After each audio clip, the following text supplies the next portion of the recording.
कि आपको एक धमकी भरा खत मिला है कि जिसमें कहा गया है कि अयोध्या जाने के परिणाम ठीक नहीं होंगे। अच्छा, ऐसा उसमें लिखा है कि आप अयोध्या जाते हैं तो आपका अंत किया जाएगा, इस तरह की धमकी दी हुई उसमें। शंकराचार्य जो गादी पर हैं, अभी मुक्तेश्वरानंद जी, उन्होंने कहा कि अधूरे मंदिर का लोकार्पण में प्राण प्रतिष्ठा हो रही है। उनकी गरिमा के अनुरूप इनवाइट नहीं किया गया है। इनवाइट करने के साथ ही एक दिशा निर्देश भी दिए गए हैं कि आपको अपने साथ, आप अगर आप हैं तो आपको अपने सेवक को नहीं ला सकते साथ में। नमस्कार, मैं हूं भुवनेश सेंगर, आप जुड़ चुके हैं द लपेटा के साथ। बड़ी बहस भी चल रही है, चर्चाएं आम भी है। जिस तरीके से शंकराचार्य जाएंगे प्रभु श्री राम प्राण प्रतिष्ठा समारोह में अयोध्या, इन सब के बीच में एक खबर सुर्खी बनी। रामानंदाचार्य जगत गुरु राज राजेश्वराचार्य माउली सरकार को एक खत मिलता है धमकी भरा कि अयोध्या अगर आप जाते हैं तो फिर गंभीर परिणाम भुगतने होंगे। ये पूरा मामला क्या है, इस पर बात करने के लिए खुद रामानंदाचार्य राज राजेश्वर आचार्य जगत गुरु माउली सरकार हमारे साथ सीधे जुड़े हैं अमरावती के अपने आश्रम से, जो कि जहां पर उन्हें धमकी भरा खत मिला था। जी प्रणाम स्वामी जी, मैं भुवनेश हूं द लपेटा से जी। आपको जैसा कि मुझे पता चला, आपने इस बारे में पुलिस में रिपोर्ट भी दर्ज कराई है कि आपको एक धमकी भरा खत मिला है कि जिसमें कहा गया है कि अयोध्या जाने के परिणाम ठीक नहीं होंगे। ये क्या मामला है, थोड़ा हमें विस्तार से बताएंगे? सबसे पहले तो मैं ये कहना चाहूंगा कि किसी अज्ञात व्यक्ति ने ये यहाँ लाके डाला है। मैं उस दिन आश्रम पर विगत मेरे प्रवास चलते, तो उस दिन भी मैं प्रवास पर ही था और मासिक यहाँ एक मीटिंग होती है ट्रस्टियों की, ये खत भी उनको प्राप्त हुआ। उसके बाद में इस खबर फिर सभी ट्रस्टियों के सामने ये सारी चीजें आने के बाद में सारे खुलासा इस बात का हुआ। तो अनैतिक तत्व तो भारतवर्ष में चलते ही आ रहे हैं और विगत समय पर साधु संतों को तो टारगेट करते ही जा रहे हैं, किसी ना किसी माध्यम से, ना किसी तत्व से। और इसमें एक चीज लिखी गई है कि मध्य प्रदेश का भी उल्लेख है उसमें कि आपने चुनाव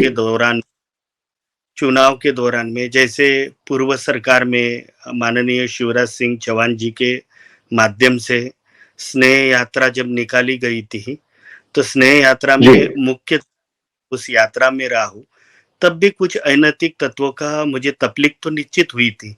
लेकिन इसके साथ साथ में अविद्या जिक्र उसमें किया गया है कि आप अगर अयोध्या जाते हैं तो आपका अंत किया जाएगा।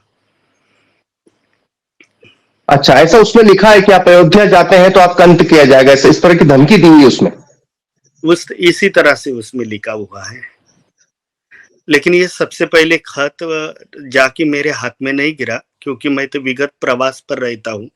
वो दिन भी प्रवास पर, और प्रवास से मैं यहाँ आश्रम में तो लौटने के बाद में उनके लिए आराम करने के लिए तो बाहर ये सारी चर्चाएं बड़े खलबली के साथ में होने लगी। तो उसी समय में जो पीठ के ट्रस्टी है, अध्यक्ष महोदय है, उन्होंने थाने में जाकर इसकी शिकायत दर्ज की अज्ञात व्यक्ति के।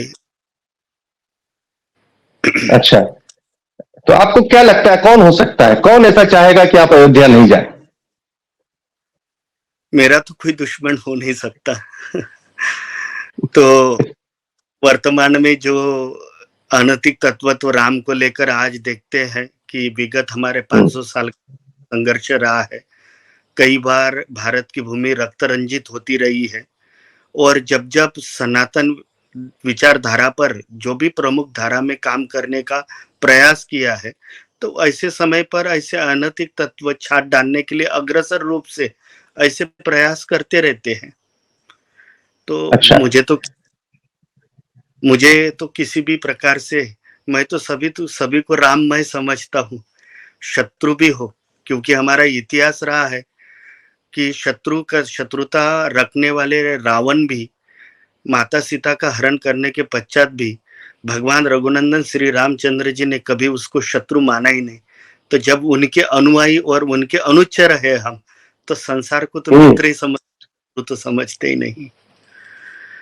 क्या तो फिर आप जाएंगे प्राण प्रतिष्ठा समारोह में? आपको निमंत्रण मिला है, आप जाएंगे? बिल्कुल जाऊँगा।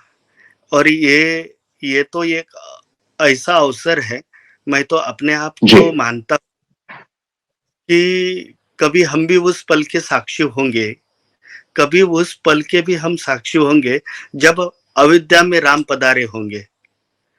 और आज तो 500 साल की लड़ाई के बाद में, रक्त रंजित होने के बाद में, भारत में केवल मात्र ये इतिहास पुनरुक्ति होने जा रहा है। अभी प्राण प्रतिष्ठा का मतलब ये नहीं, पूर्व में भी भगवान की तो प्राण प्रतिष्ठा हुई है, लेकिन हम्म। पुनरुत्थान उसका हो रहा है।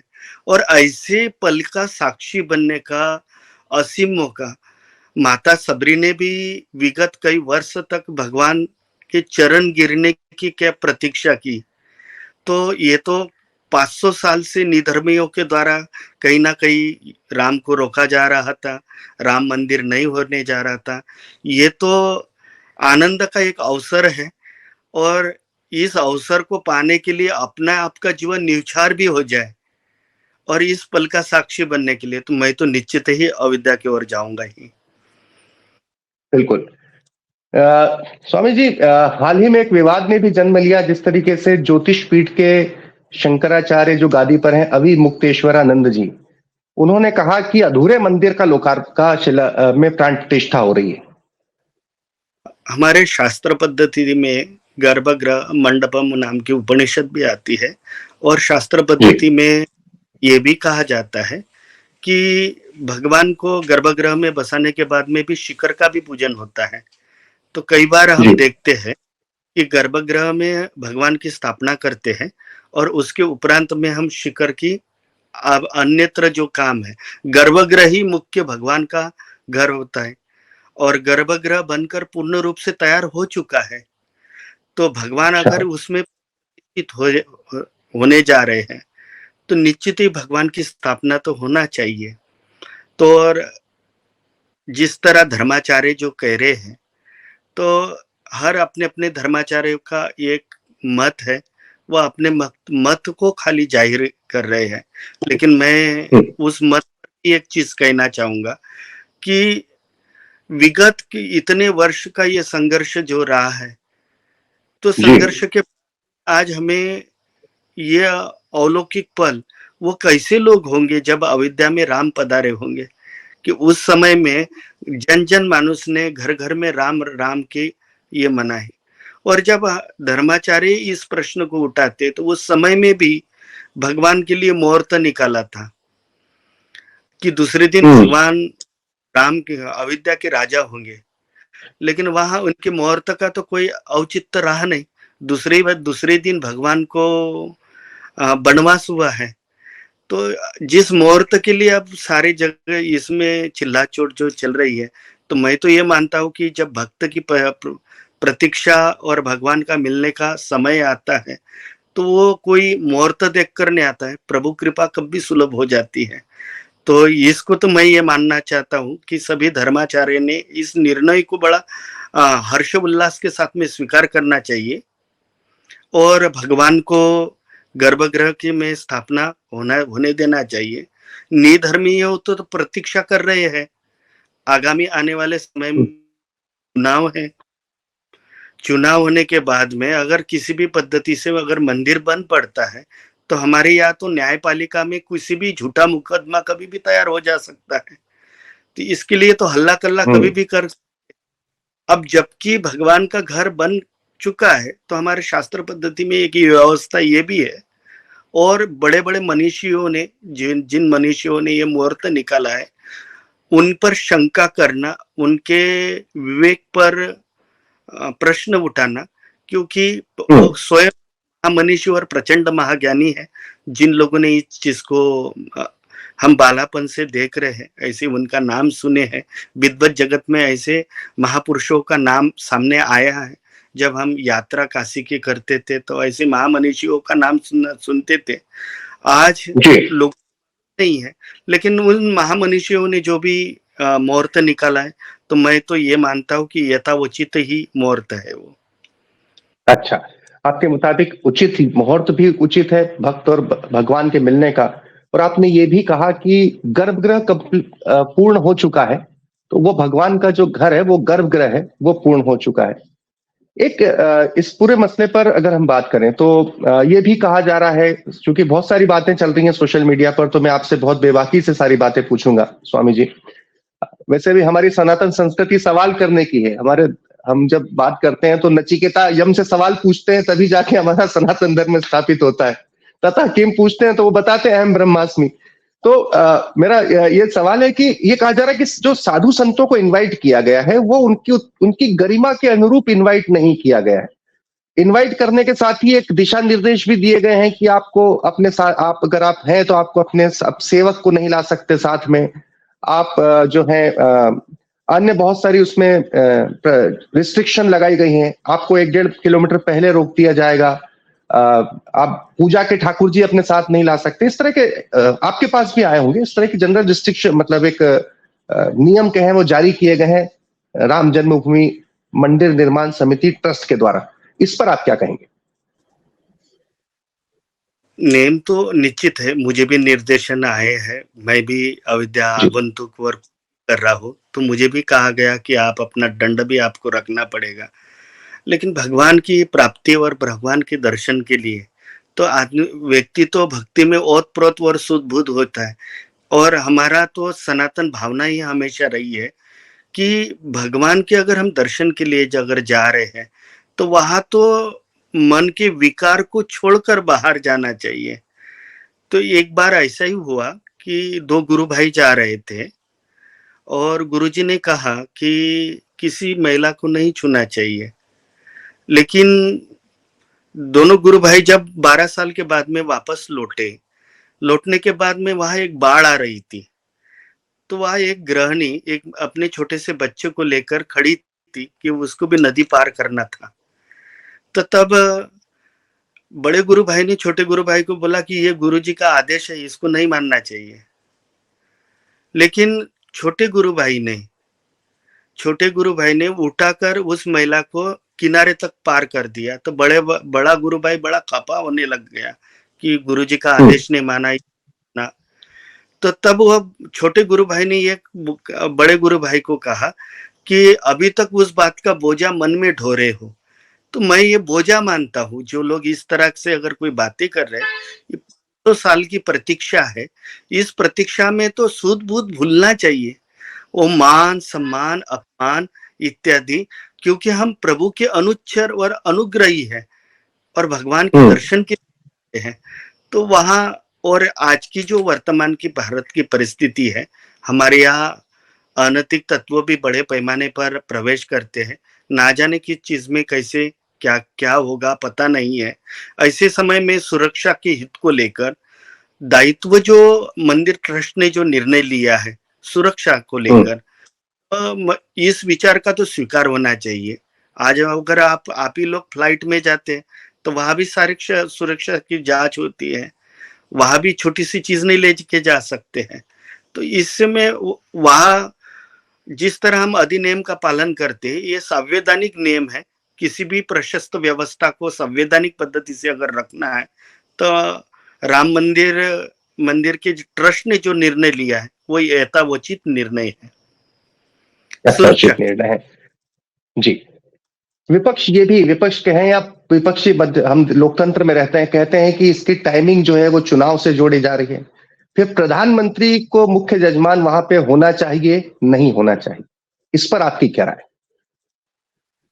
पूर्व काल से हमारे यहाँ एक भारतीय सभ्यता एवं संस्कृति में सनातन परंपरा रही है, क्योंकि पूर्व समय में भी हमारे राजाओं की संस्कृति रही है और उस समय में राजा को प्रधान पूजक माना जाता था।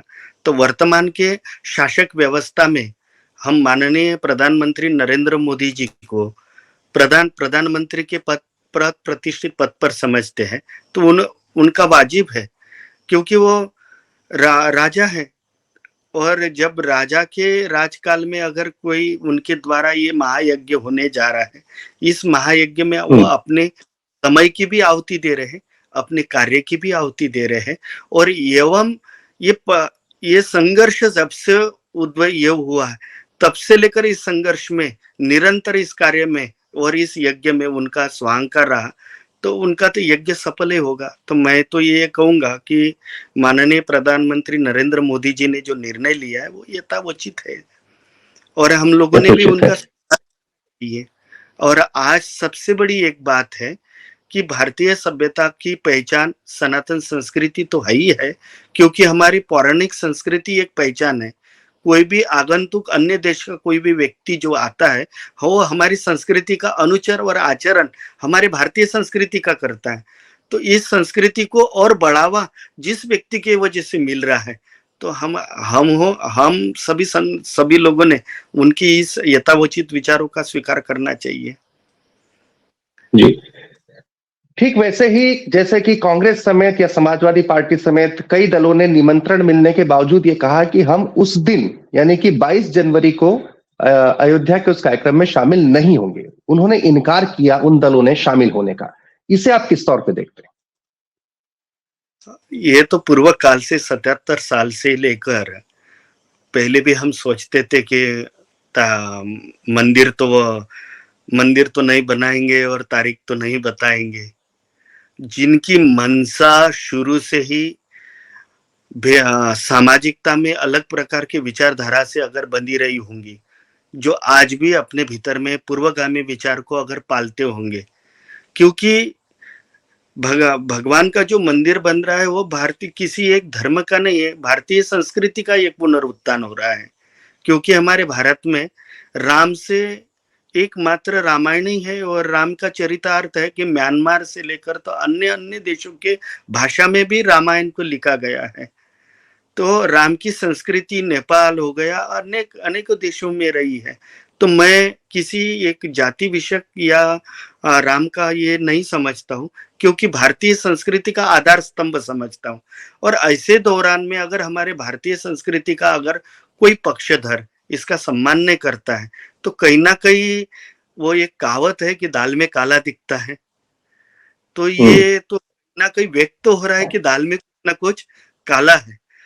आप राम को देखिए, ना कि किसी पक्ष को मत देखिए। आप जिस दिन इस पक्ष को देख रहे हैं इसलिए राम के दर्शन को नहीं जा रहे हैं, और आपको निमंत्रण मिलने के बाद में ये तो बड़ा सौभाग्य मानना चाहिए कि आपको ये निमंत्रण मिला है। और अगर बड़प्पन अगर दिखाते हैं जाते हैं, तो ये एंटी एजेंडा इनके बारे में भी नहीं चलेगा। आज तो खुले मन से ये एंटी एजेंडा दिख रहा है कि ये हिंदू का विरोध करते हैं। इन्होंने तो स्वीकार कर, और ये राम मंदिर ना कि कोई हिंदू का नहीं है, भारतीय संस्कृति का आधार स्तंभ है। ये मानकर अन्य लोगों ने भी स्वीकार करना चाहिए न्योते का, मैं यही कहना चाहूंगा। बिल्कुल। मंदिर निर्माण समिति ट्रस्ट के प्रमुख हैं चंपत राय जी। उन्होंने एक इंटरव्यू में यह कह दिया, जब शंकराचार्य जी ने मुहूर्त को लेकर या पूर्ण होने या नहीं लेने को सवाल उठाए, तो उन्होंने कहा कि ये रामानंदाचार्य संप्रदाय का, रामानंदी संप्रदाय का मंदिर है, इसमें शैव और शाक्त की सलाह की आवश्यकता नहीं है। आप जगत गुरु हैं रामानंदाचार्य जी। आप चूंकि आप जगत गुरु की उपाधि में जहां तक मुझे याद है 2004 के सिंहस्थ में जब आपकी विद्वत्ता के हिसाब से पूरे रामानंदा संप्रदाय ने, तो आपको क्या लगता है कि इस तरह के बयान कहीं संत समाज में विभेद पैदा कर सकते हैं?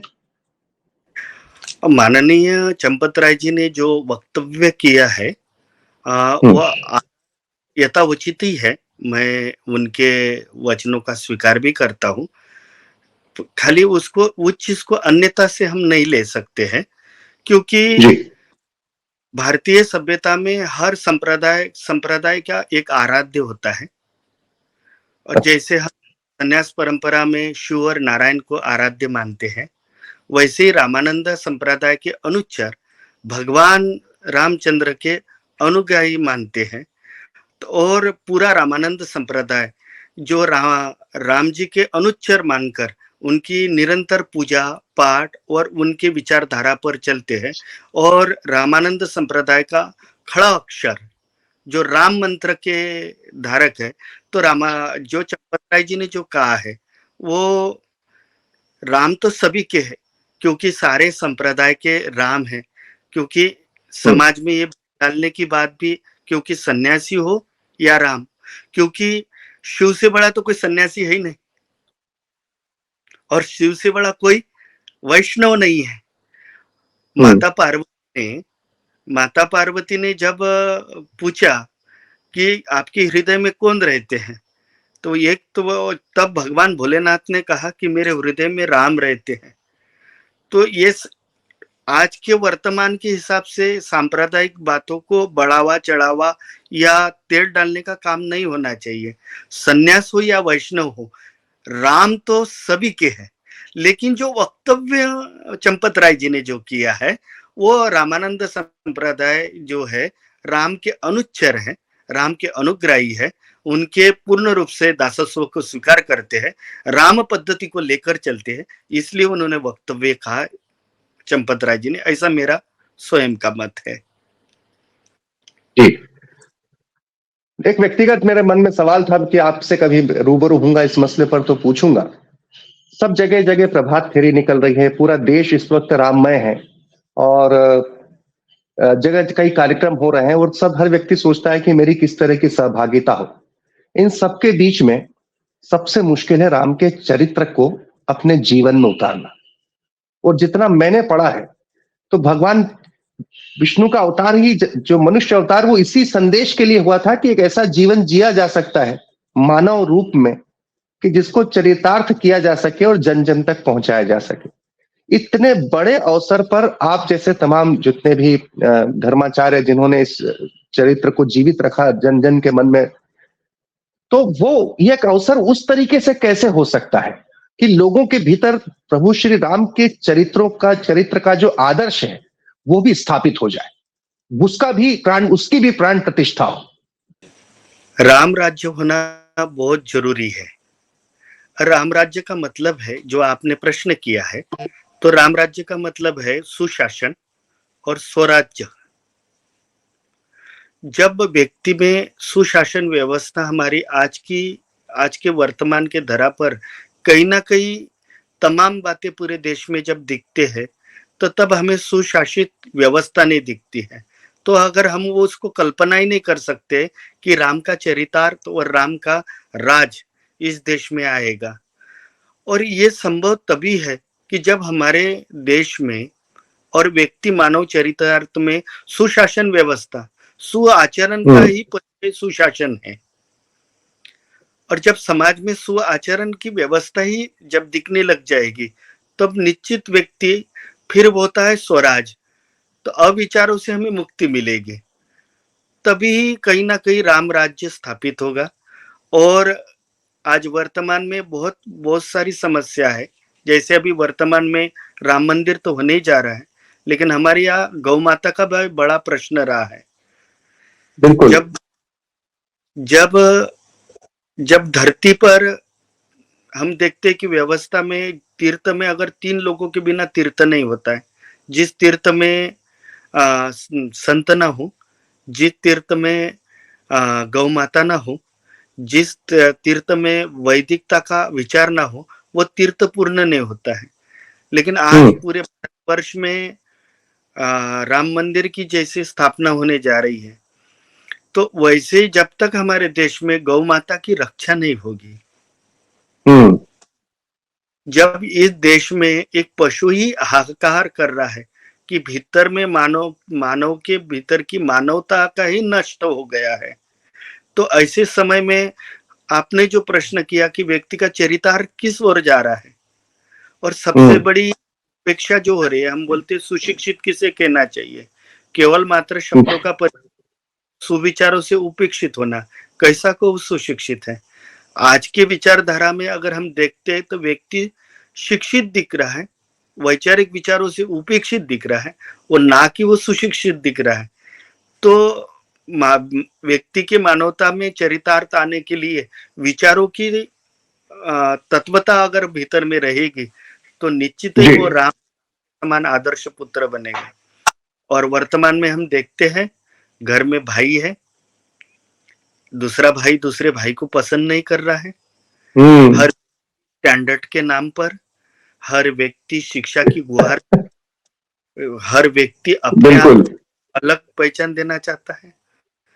तो राम का चरितार्थ, राम को अगर लेना है तो सबसे पहले राम का चरितार्थ लेना होगा, सबसे पहले लेना होगा। राम जैसा आचरण करना होगा, घर के माता पिता दशरथ का सुनना होगा, माता कौशल्या के आदेश पर वन, कैकेयी के आदेश पर वन पर जाना होगा, अपने भार्या के लिए आताताई से लड़ना होगा, प्रभु भक्ति के लिए हनुमान जैसा भक्त बनाना होगा, विभीषण जैसे व्यक्ति को शासन सिखाना होगा, तभी जीवन का तथ्य होगा, तभी तो हर व्यक्ति में जीवन जीने का चरितार्थ होगा। उसी का नाम रामचरित्र है। और जब ये रामचरित्र उतरेगा तभी व्यक्ति राम जैसा बनेगा। बिल्कुल, उम्मीद की जानी चाहिए कि सबके मन में भी राम प्रतिष्ठित हो। जब अयोध्या में प्राण प्रतिष्ठा हो तो जन जन के मन में भी, मानस में भी राम प्रतिष्ठित हो। बहुत बहुत धन्यवाद, बहुत बहुत धन्यवाद और बहुत कृपा, आपने हमसे बात करने का आग्रह स्वीकार किया। आपसे बात करें, हम बहुत तमाम मसलों पर हमने आपसे बात की और जितने विवादित मसले थे वो मैंने आपसे पूछे और आपने बहुत सहज और सरल तरीके से उनके उत्तर दिए। इसके लिए बहुत बहुत धन्यवाद स्वामी जी। जय श्री राम। जय श्री। तो जगत गुरु रामानंदाचार्य जो मावली सरकार है, उन्होंने तमाम मसलों पर हमने बात की। वो चाहे राम मंदिर अधूरा निर्माण हो रहा है क्या, मुहूर्त क्या ये ठीक नहीं है क्या, ये शास्त्रोक्त पद्धति से प्राण प्रतिष्ठा नहीं हो रही है क्या, उनको खुद को जो धमकी मिली उससे लेकर कांग्रेस अगर नहीं जा रही है प्राण प्रतिष्ठा में, या फिर प्रधानमंत्री मोदी मुख्य जजमान है, इन तमाम मसलों पर हमने पक्ष जाना रामानंदाचार्य जगत गुरु मावली सरकार का। राम मंदिर प्राण प्रतिष्ठा समारोह से जुड़े तमाम मसले और तमाम मुद्दों की जो एक्सक्लूसिव रिपोर्टिंग के लिए आप द लपेटा को जरूर सब्सक्राइब करें। बहुत बहुत धन्यवाद।